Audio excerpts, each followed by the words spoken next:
friends. Welcome to the Mini Dairy Goat podcast. All things miniature dairy goat. Not too big, not too small, just right. I'm your host, Carrie O'Neill. Join me as I guide you through the enchanting and addicting world of miniature dairy goats.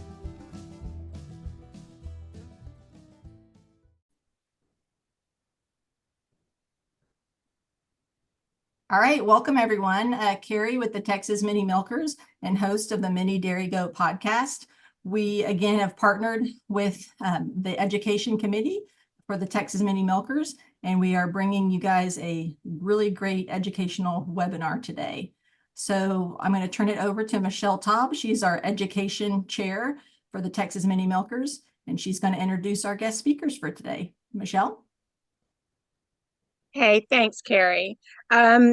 Yes, so I'm really excited that Dr. Khushoo agreed to do this because I've been using UBRL for since we really started with goats.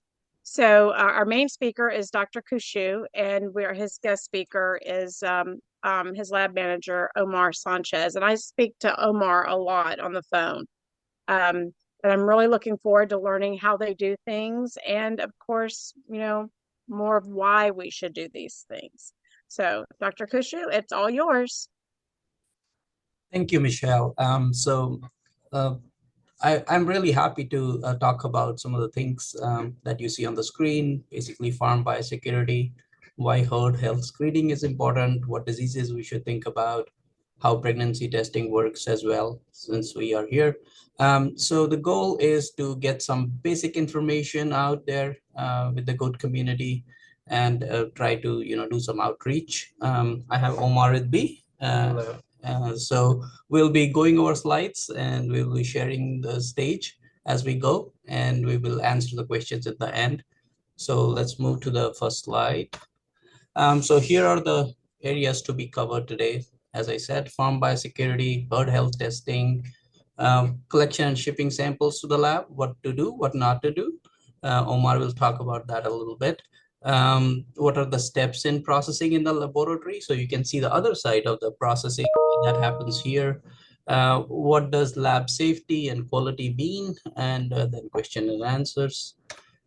So just to say this, that of course we took some slides from the internet, some pictures and images, and we don't own them.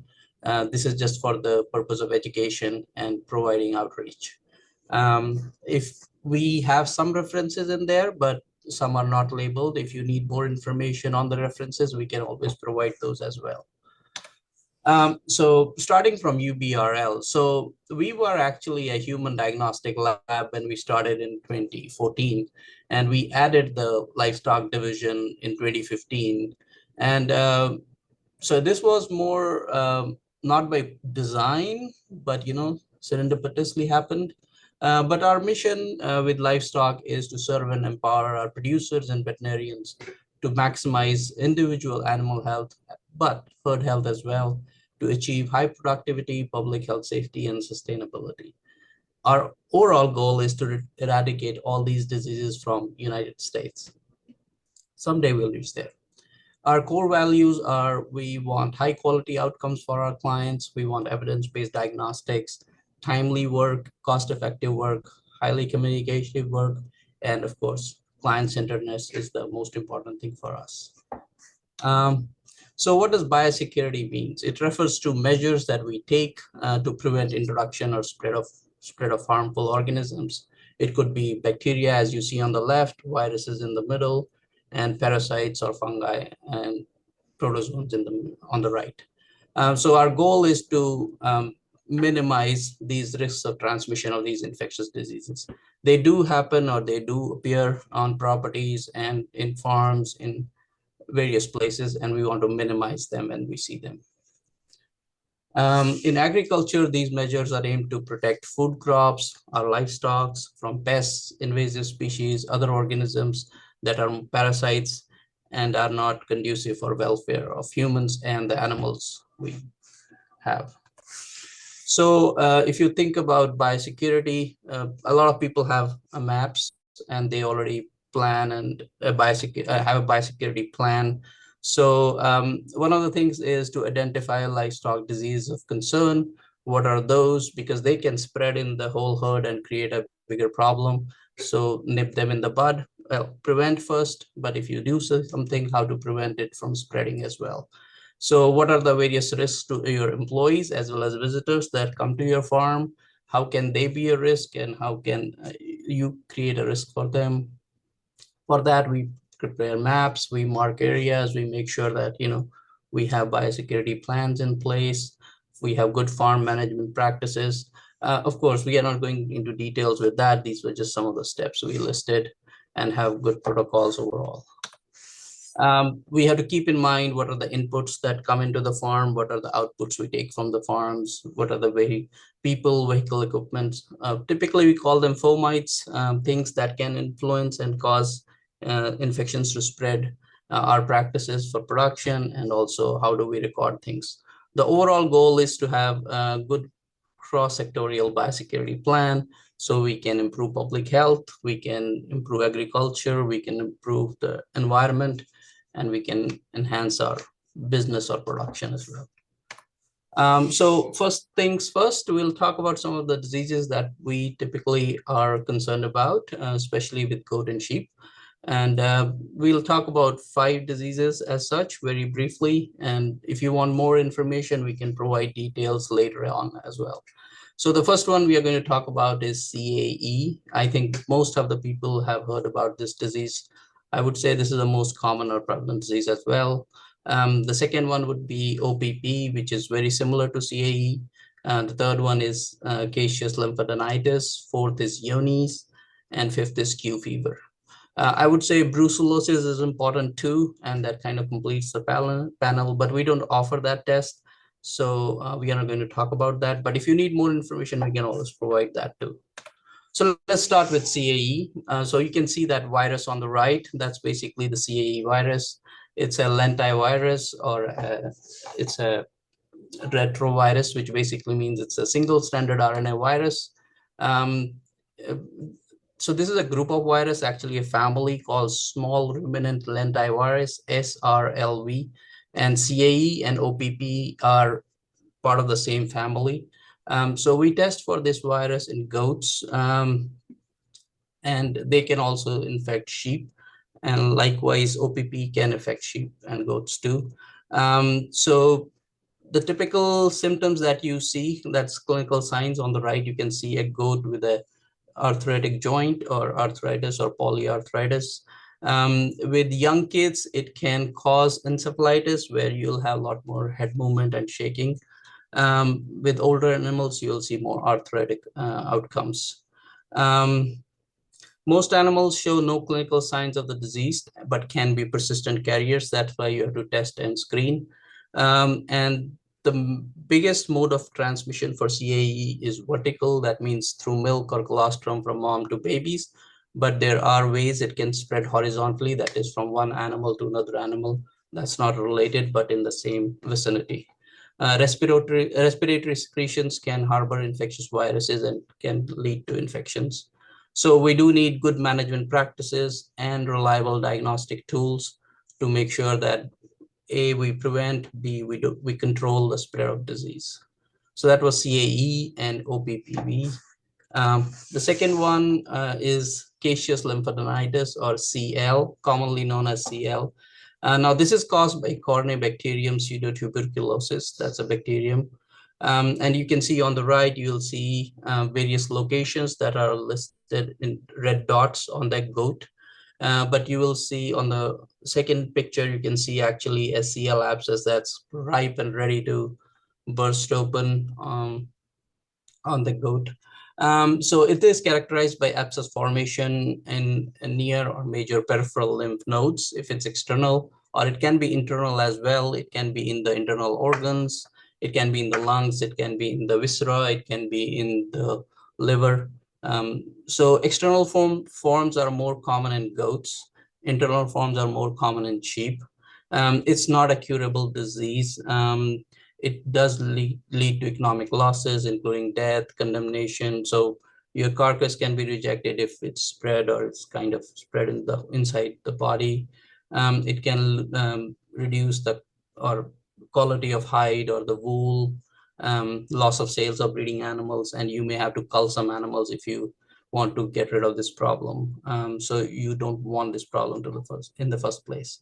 It has zoonotic potential, so it can infect humans as well. So that's why whenever you are handling any animal that has a CL abscess, make sure that you are gloved up and you have all PPE to protect yourself. And this bacterium can also survive in the environment for a long time. So we would not want to have environmental contamination. So you don't want any abscesses to burst open into organic matter, basically. And if you have questions, we can talk about that too. Because it's harder to get rid of this problem if it gets into the environment. At the bottom, you can see a lung abscess showing a typical yellow, green, pink pus. So that's the internal abscess. As I said, it can be internal or external. And the herd should be routinely tested, and we have a test for that. And the animal may not show obvious or clinical symptoms for a while, so it can stay latent for a while even after the animal got exposed. So that's why routine and annual testing is important. So next disease I'm going to talk about is Johne's. This is caused by Mycobacterium paratuberculosis. You can see the picture of the bacterium on the right. It's a slow, progressive, contagious, and untreatable disease. It infects cattle, goat, and sheep. So if you have cattle, there's a possibility of cross species exposure. It does lead to weight loss and diarrhea, which is more pronounced in cattle. With goats, they can look healthy, but they still may be carrying the pathogen for a long time. And then eventually they do show the signs, as you can see in the picture. The incubation period can be from months to a few years. Animals can become really weak in the later stage of infection, but for goats especially, they may not show that early on. Again, this bacterium spreads in the environment through feces for the most part. And then again, and this bacterium can survive in the organic matter for a long time, like CL. So we don't want environmental contamination of Johne's in your property. It can be introduced in a new goat, cow, sheep, and other through manure. As I said, that's the most common way it spreads. Death may occur in some infected animals or at some stage and point, but your animals may look healthy and plump, and they may look all right, but they can have Johne's, especially in the initial stages. It won't even show. So testing is important, and knowing doing your herd screenings are important for Johne's as well. So the first disease I want to talk about is Q fever. There's a small image of bacterium. The more important thing about Q fever is, well, it's caused by Coxiella burnetii, and it infects many animals, but we are here focused on livestock. So we'll say goat, sheep, and cattle are the pathogen hosts for this pathogen. It is found in birth products, so placenta, amniotic fluids, urine, feces, milk of infected animals can all carry this pathogen if the animal was infected.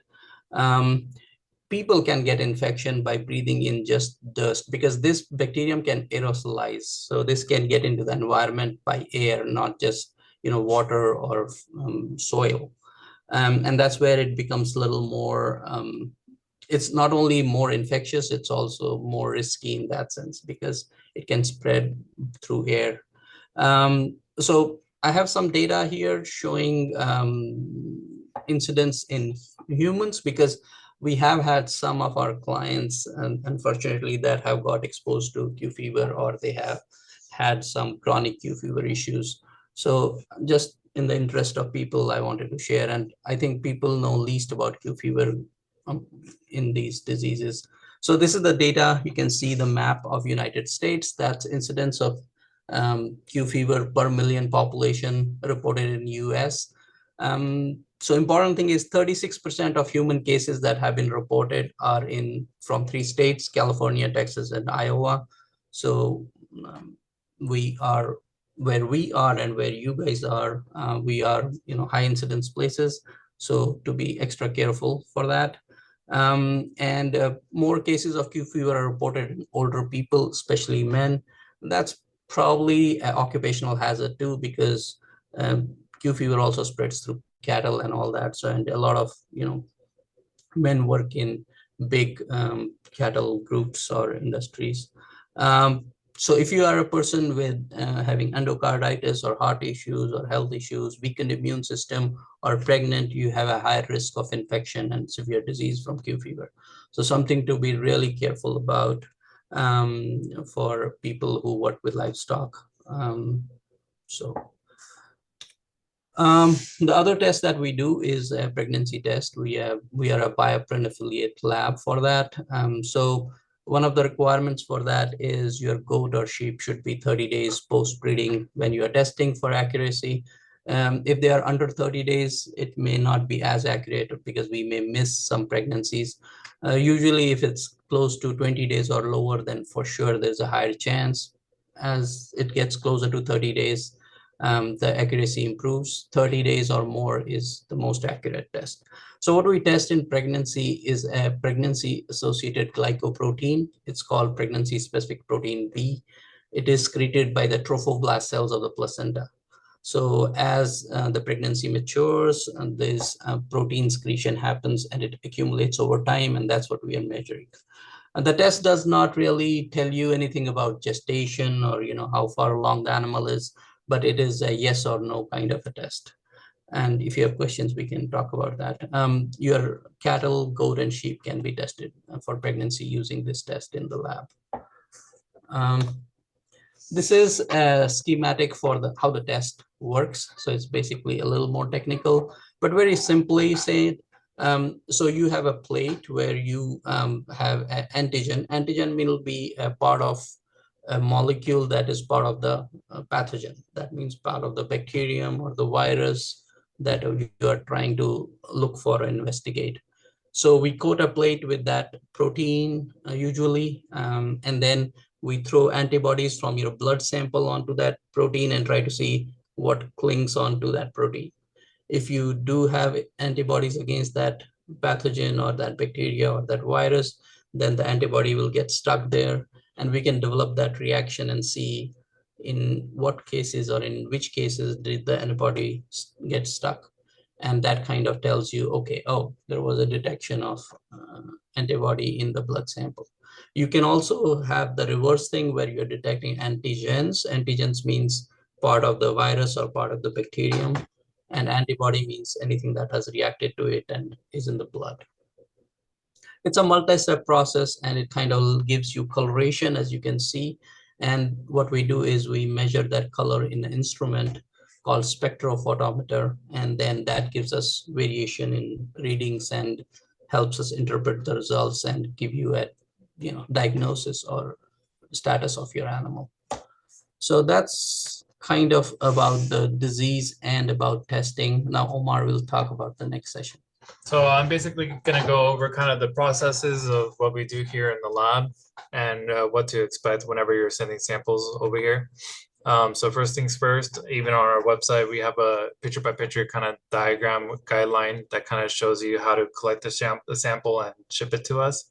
So typically, the most important thing is that you collect it on a red top tube, or there's also serum separator tubes or tiger top tubes. But the most important part is that it's the red top tubes.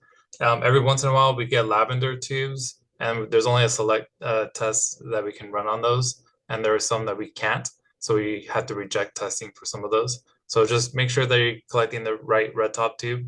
And if you have any questions about that, whenever you're sending to us, you can always just send the photo, take a photo of the tube and just email it to us, and we'll let you know if it's good or not. But basically, you're going to want to collect at least 1 ml of serum or 1 ml of blood. Once you collect it, try to ship it within a day or two from when you collect it. If you're not going to ship it right away, just throw it in the refrigerator, but just make sure that it's important that you don't freeze it. Just keep it in the refrigerator, just keep it cold in there. Once it's ready to ship, you're going to want to bundle everything in no more than 10 tubes per bundle. You're going to wrap everything in paper towels, newspaper, or anything like that. Basically just enough paper towels to kind of absorb the blood if anything leaks or breaks during transit.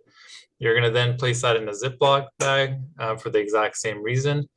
Just in case anything leaks or breaks, you don't want it spreading outside of the box.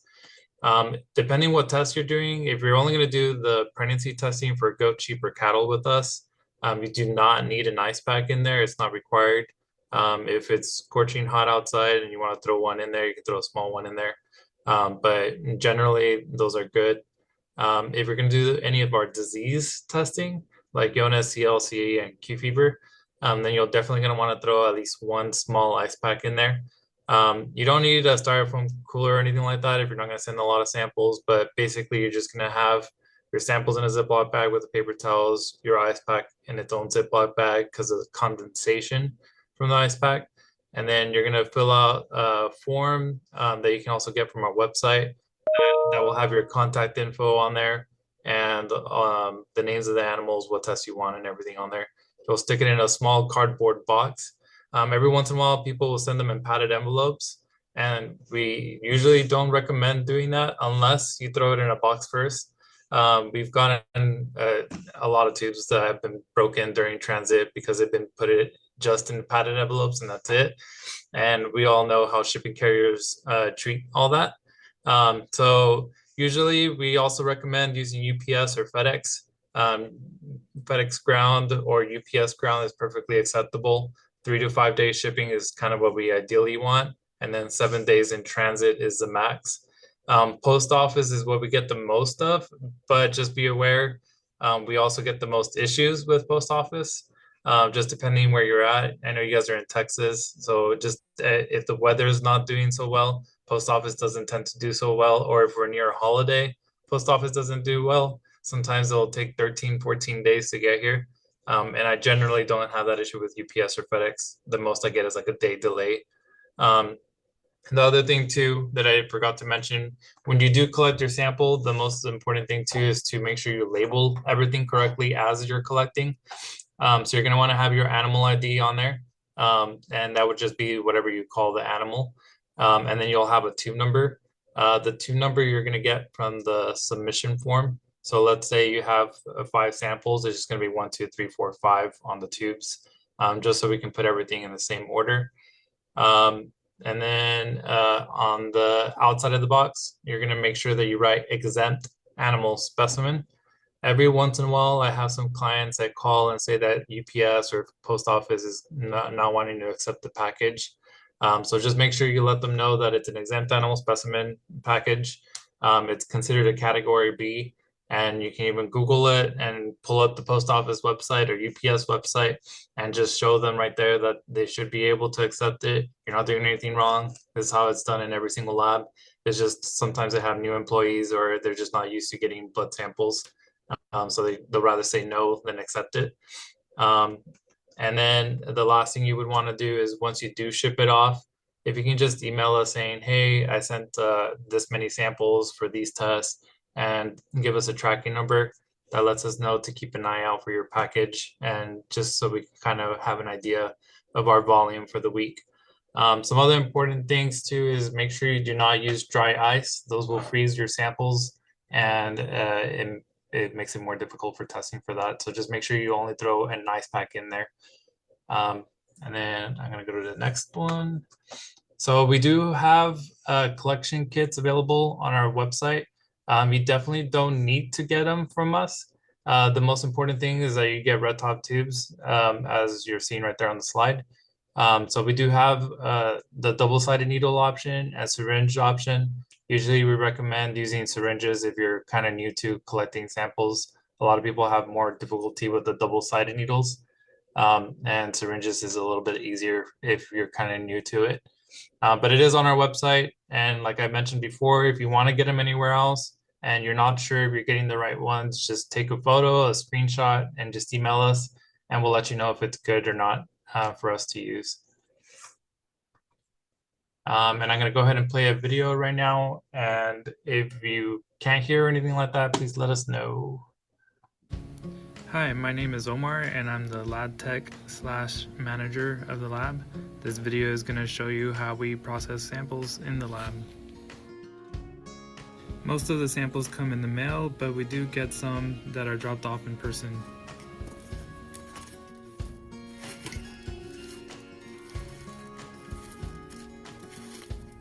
Most of the samples are sent as whole blood or in serum separator tubes where the serum is separated.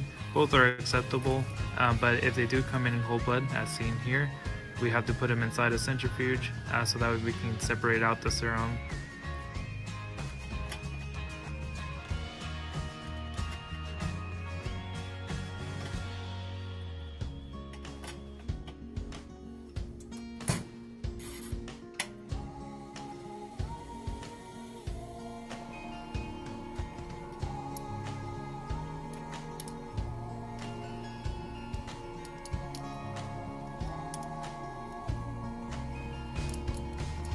As you can see here, the one on the left is how it looked like before when it was whole blood, and the one on the right is after with the serum separated. It looks a lot clearer.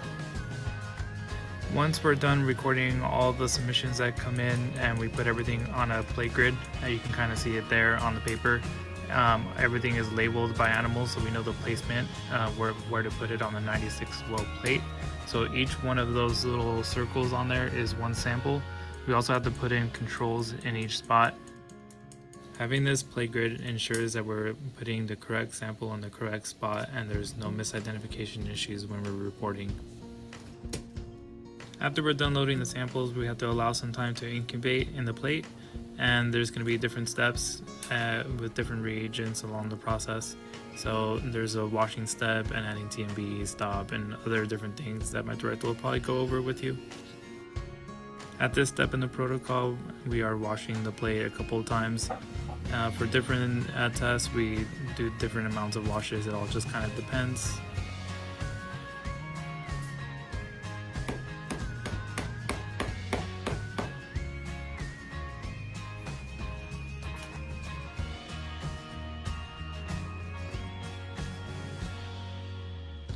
At this step, we have already added the TMB and let it sit for a while. As you can tell, the really dark blue spots right there that are circled, those are where the positive controls are. We're not done yet. We still have to stop the reaction to make sure it doesn't continue developing. Once we stop it, then we'll be adding it to a spectrophotometer, which you'll see here soon. That spectrophotometer will give us the exact reading.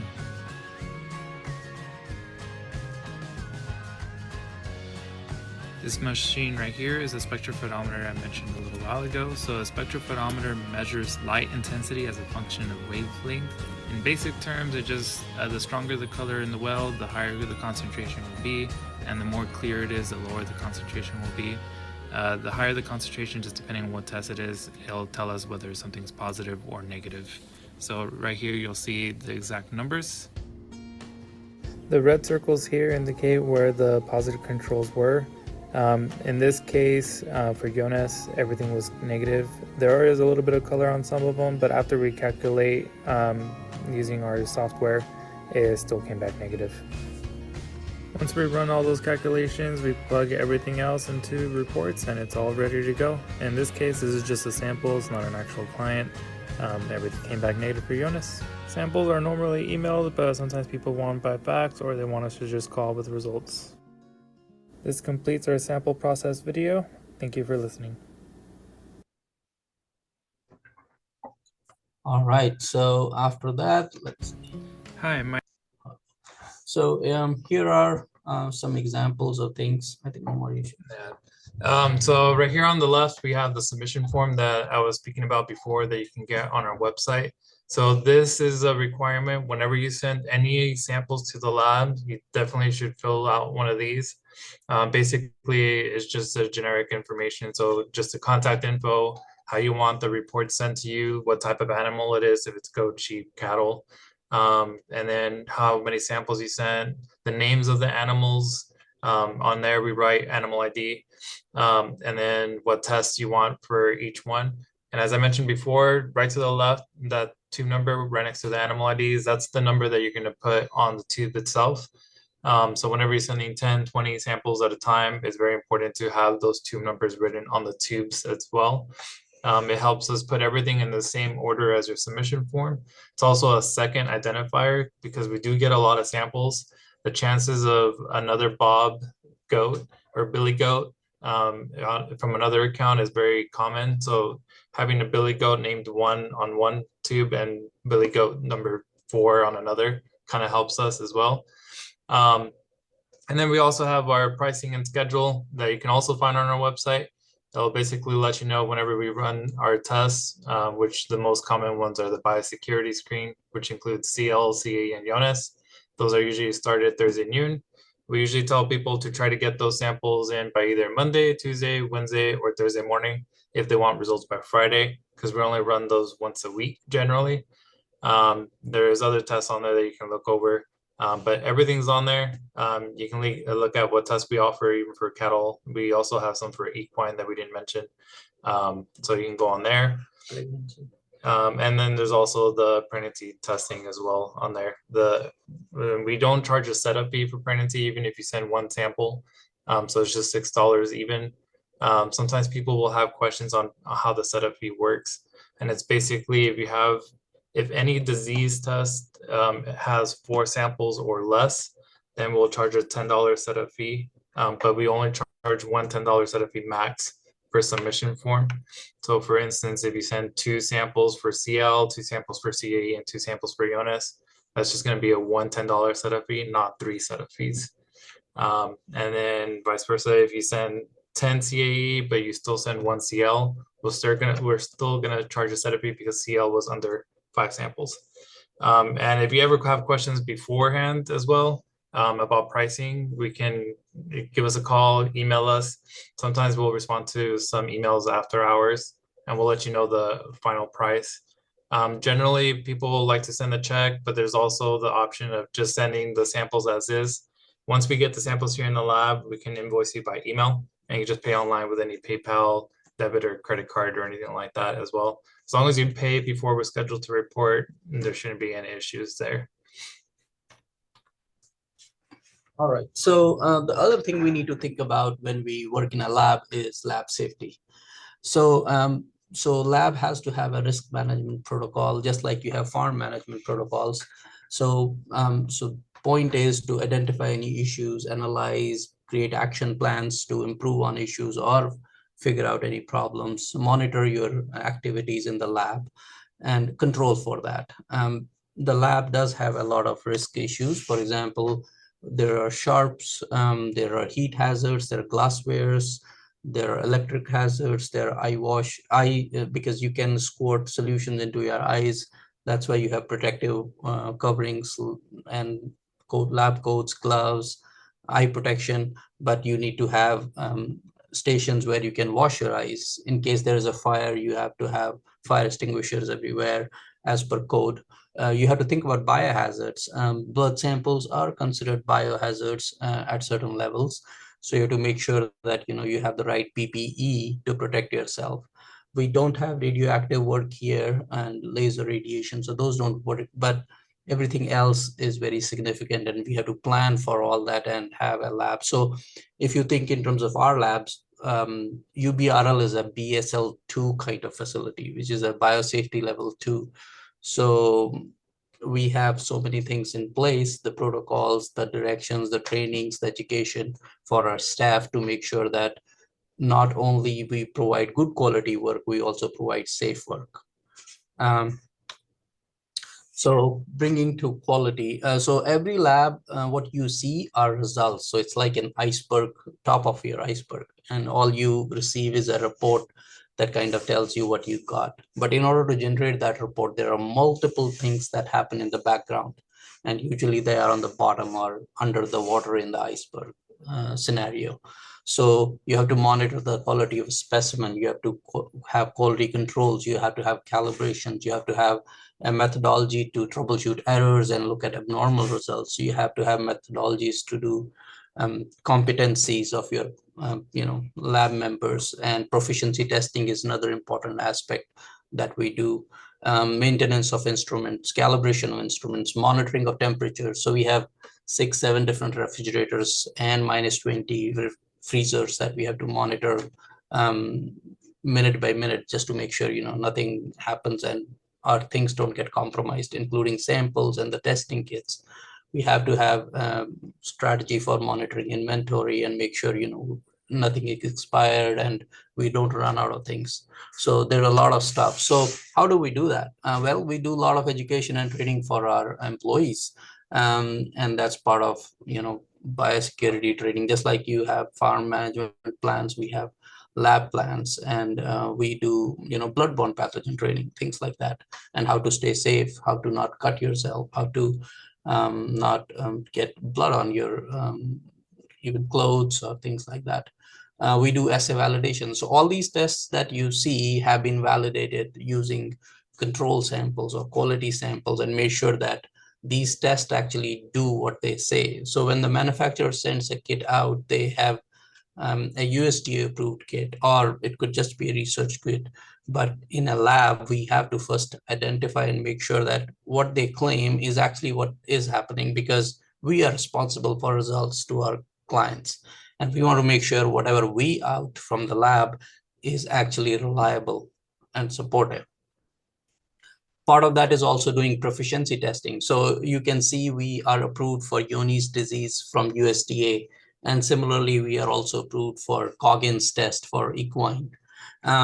These have been done to show that we are a standardized lab and we can do all these good things. So what happens is we do get blinded samples from USDA or APHIS for Johne's, and we have to report blinded samples like we report actual samples, and they evaluate us on our results, and they then justify, okay, you are a reasonable, lab doing right procedures. So we have those blinded samples that we have to test for every year for all the tests that some of the tests we do. We have accreditation. So USDA did give us accreditation based on that too. So proficiency is one aspect of that. We have quality assurance and quality control. So all the mechanisms that we have in place during testing to make sure that, we are a reliable lab, we are a quality lab. We have to calibrate and monitor all our instruments, including refrigerators and any other instrument that we use. We believe in continuous quality improvement. So every time we sit down, we have a meeting, we talk about how can we improve this process better? How can we make it better for our clients? And we have had so much client feedback, and we are so grateful, because that has helped us be here today in the last 8-9 years of development. We do attend conferences and events, we do outreach. So we annually go to UC Davis for the Goat Day. We sponsor the event as well, but we attend the event as well just to learn new things. What is happening? Where are we improving? What is happening in the testing world? What is happening in the infection world? How are things moving, progressing? And of course, the most important part is customer feedback. We love our customers' feedback, because that's the only way to improve.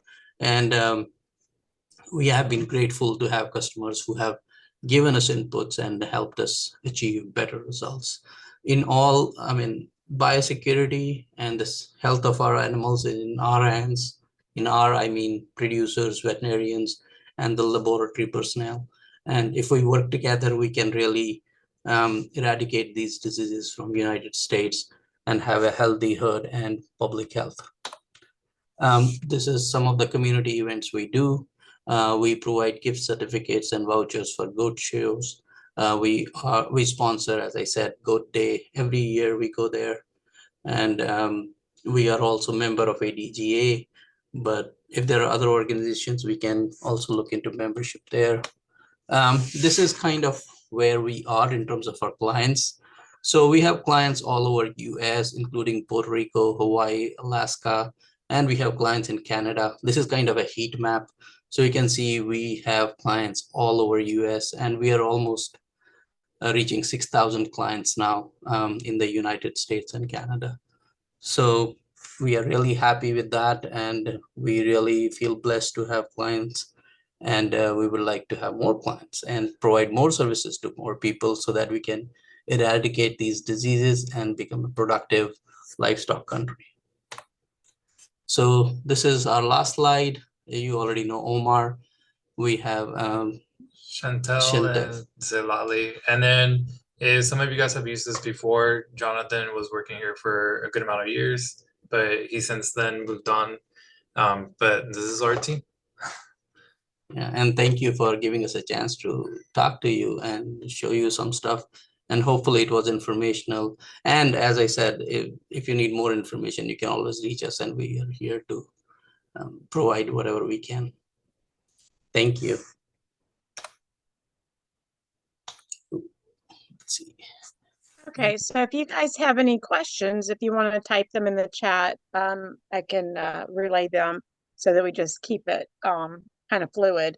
I do have a question about the Q fever. I have my females tested, but I don't I don't think I've tested my males. Should the males be tested also? Yes, all animals should be tested because it's a bacterium. It's not going to identify whether somebody is a male or a female.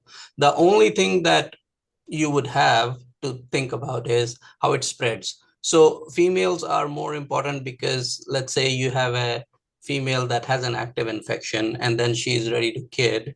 That's where you could have a serious problem in the sense that your birthing fluids, your placenta, are rich in this virus. So what happens is at the time of birthing, you may, if there is an active infection, you may have like a nuclear explosion where this will aerosolize and get into the environment. It can spread up to 2 miles even, like the bacterium. And so this can create exposure to the human beings that are handling animals, but also to surrounding areas or other animals in the farm. So that's why we focus a lot on females, because we want to make sure there's no active infection going on, especially during or close to kidding or in animals. But of course, they should always be negative. But any animal can get infected, right? It's a bacterium. It's not going to look at an animal and say, hey, this is not that important. Yeah. And then how often should we test for Q fever? Should we do that annually every year? Because some farms do like biosecurity and they do it for like 3 years and then they skip a year and start doing it every other year once they've established, like if they have a closed herd, they're not bringing any new animals in. So they'll do 2 or 3 years of testing and then skip a year. So I think it all depends on what a producer wants. I never tell them like what to do, but generally speaking, if you go by common sense, of course, if you are a new operation and you don't know the animals, these are newly bought animals or newly started operation, I would say test at the time of purchase, but know the history of people you're buying from, because some things can stay latent and you may still get a negative result, but doesn't mean that the animal did not get exposed. So having that understanding with the between the buyer and the seller, knowing where you're getting your stock from is very important. But then testing your animal once you receive them, quarantine them, test them. If you get a negative, I think it's a better place to start. But if these are totally new animals and if you are totally new to testing, I would say in the first year, test at time 0, maybe in 6 months, maybe in a year. So you have 3 data points in 1 year and everything is negative in that period. And then you can choose to go to annual testing. But let's say you have been testing for a while and you have annual testing done for, let's say, a few years and you have a closed herd. I mean, closed herd technically sounds easy, but maintaining biosecurity is very hard. In terms of breaches can happen because of the fomites, if nothing else. Maybe you didn't bring any new animals, but maybe people came, they carried something, or you used an instrument that came from somewhere else and it had something. So, and things have happened. Like I talk to people and a lot of time they say, oh, but nothing has happened and this and that. And, but then they realize, oh, but this happened. Oh, I went to my friend's farm and, et cetera, et cetera. So there are ways that infection is not only spread by the animals itself, but it can come through various non-living things that we don't think about, including our shoes, including our clothing. Which are fomites, So right.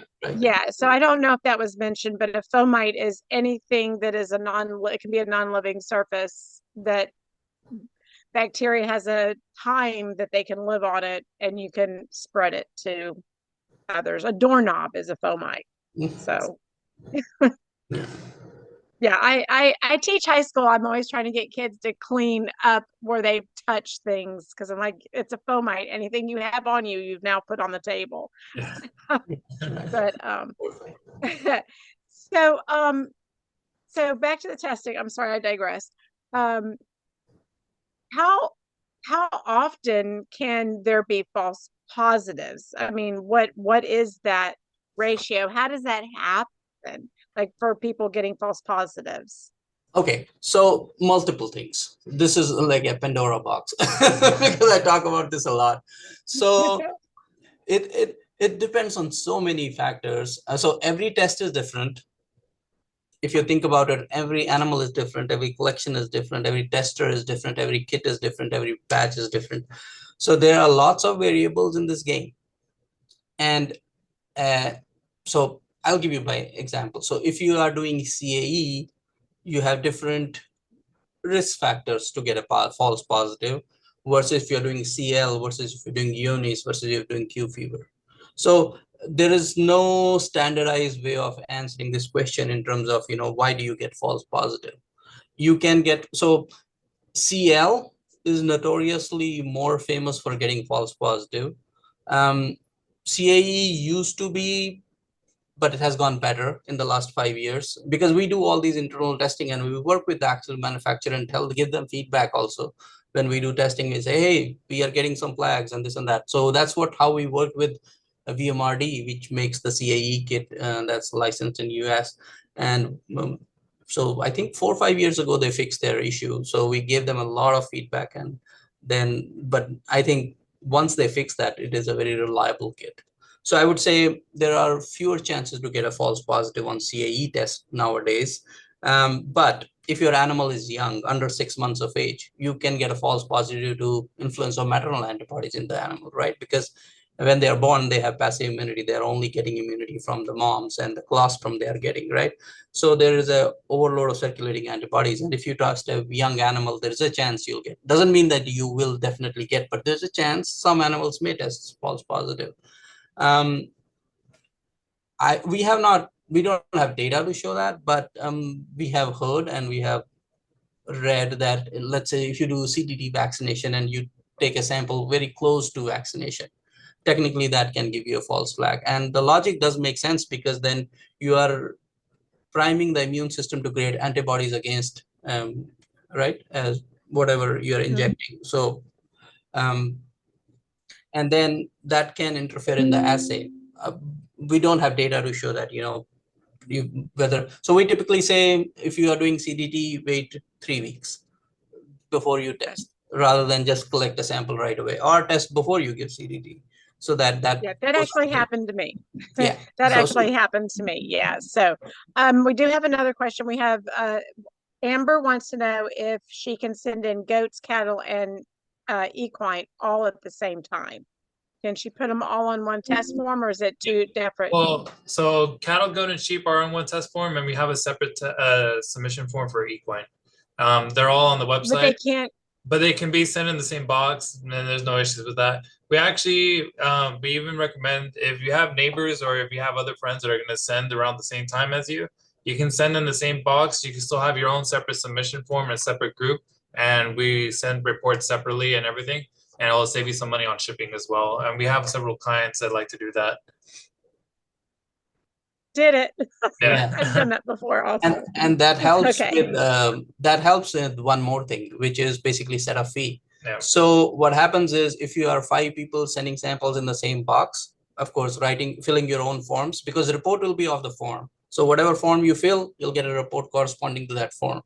So if you have the same box, but you have 5 different forms in there, and of course you package your sample separately, and collectively you have more than 5 samples for disease testing, the setup fee gets waived for everybody. Yeah. So if somebody had 10 samples, but somebody had only 1 sample, not only they save on shipping, they also save on setup fee. Yeah. Because now it's for the whole order, and whole order is the whole box. Yeah, and also the reverse of that.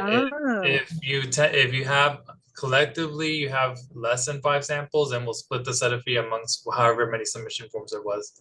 So if there was 3 submission forms, then we'll split it 3 ways. That's awesome. Carrie wants to. I'm sorry. No, and I said it saves you shipping as well, sometimes. Yeah, we all want to save money. Harry asked, are there published sensitivity and specificity ranges for these tests? For some, yes. Actually, for most, a CL, no, because it's a research use test.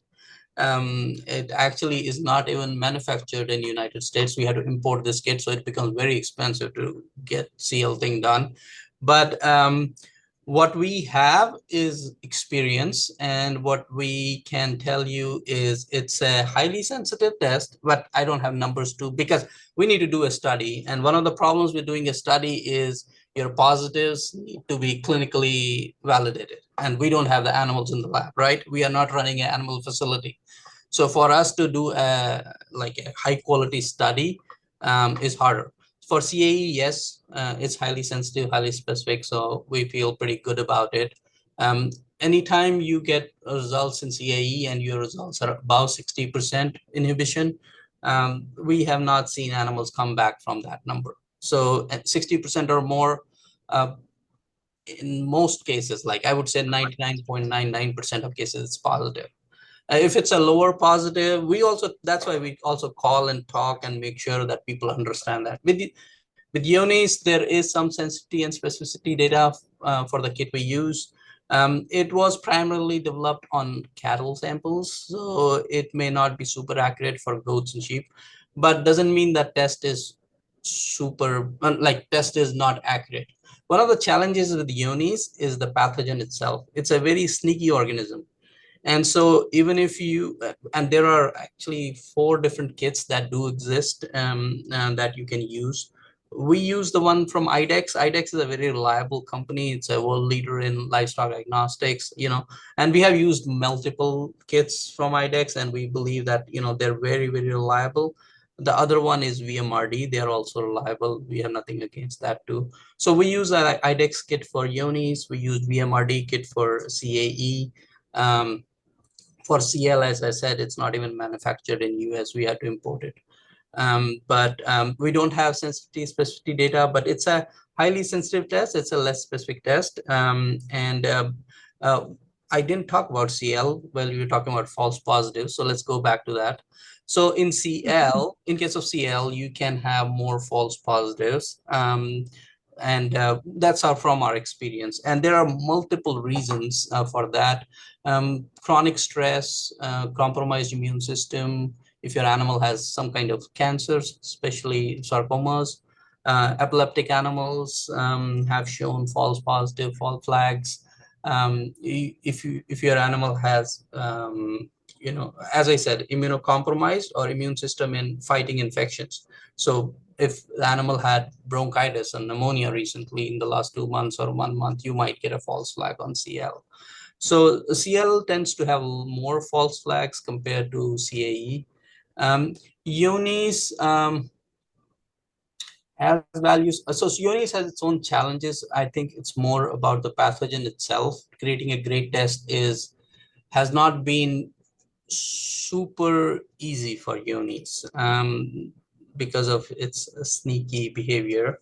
And one of the challenges that you can see with Ionis and CL especially is that the infections, even after exposure, can stay latent for a while. So they won't turn clinical right away, or they won't start, even in blood tests, they may not start showing seropositivity right away. So while as with CAE, it can be faster. So with the Ionis test, if it comes back positive, I had a farm contact me and asked me, they had 2 goats come back positive for Ionis. And I told them, reach out to a university that does the fecal testing, because that's how you would find out, definitively, if your goat has Ionis, because sometimes you can get false positives. Was I correct in telling her to have a fecal done?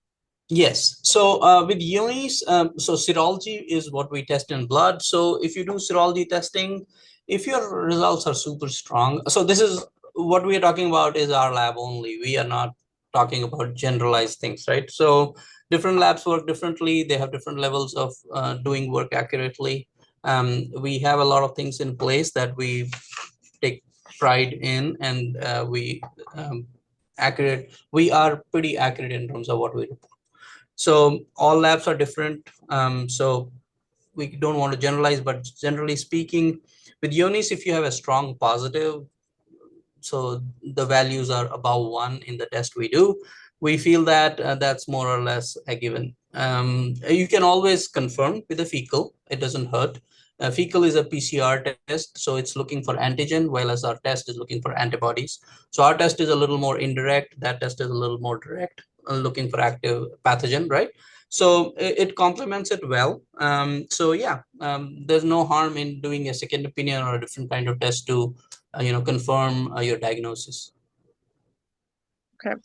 Carrie wants to know if there's a minimum age at which you should start testing, or does it depend on the test? It's about like minimum is 8 months, right? We typically say 6 months and above.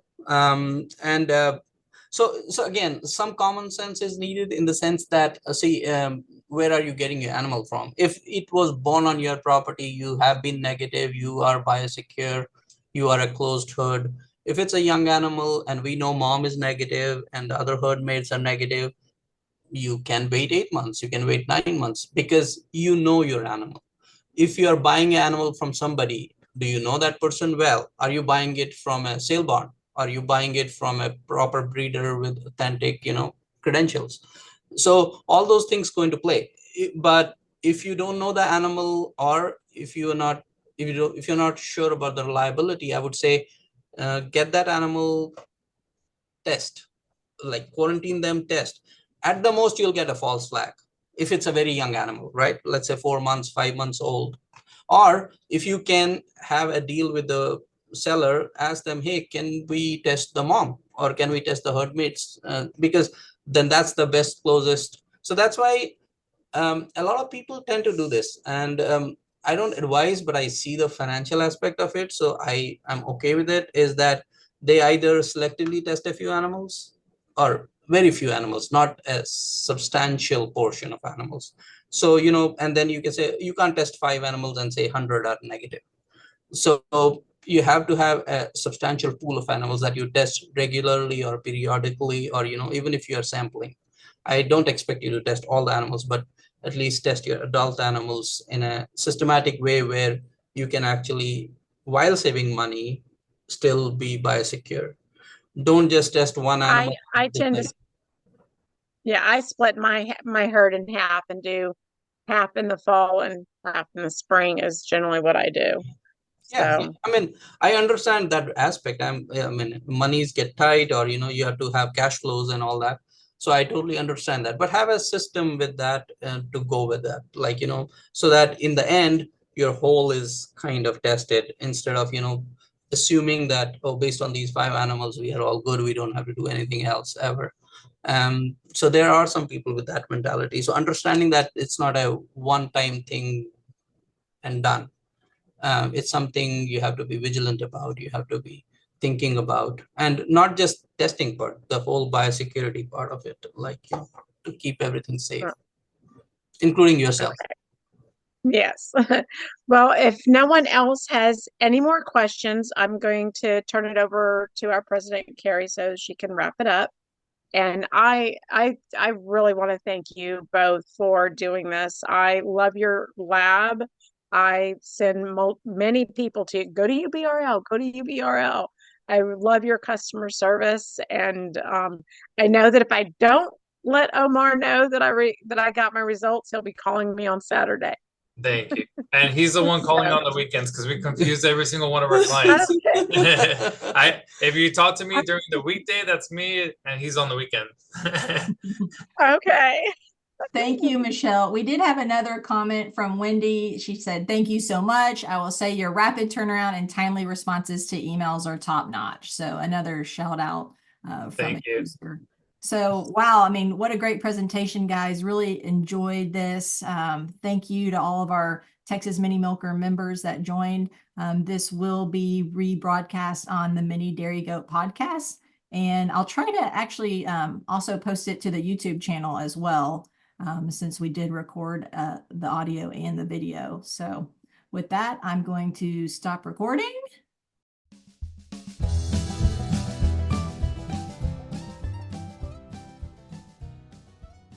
Hey guys, thank you so much for listening to the Mini Dairy Goat podcast. Be sure to subscribe to the podcast for our new episodes.